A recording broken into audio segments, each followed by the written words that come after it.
level, motionless plain, with the sun, moon, and stars revolving over and around us, just as you experience every day.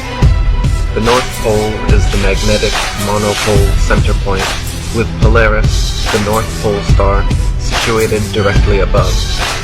Polaris is the only motionless star in the heavens, with all the other constellations revolving perfect circles over the Earth every night.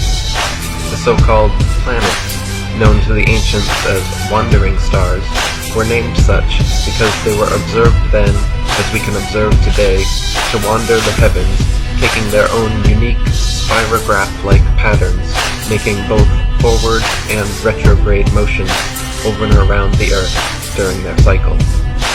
Meanwhile, the fixed stars were named such because they were observed then, as we can observe today, to stay fixed in their constellation patterns, night after night, year after year, century after century, never changing their relative positions.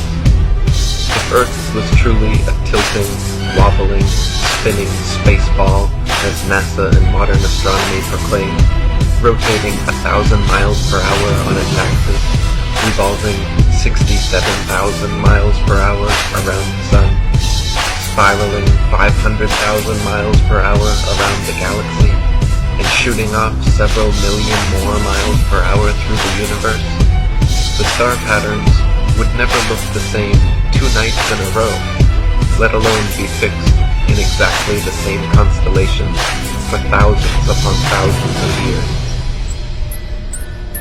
The reality is that the Earth and Polaris do not move, while everything else in the heavens revolves over Earth and around Polaris, east to west, like in a planetarium dome.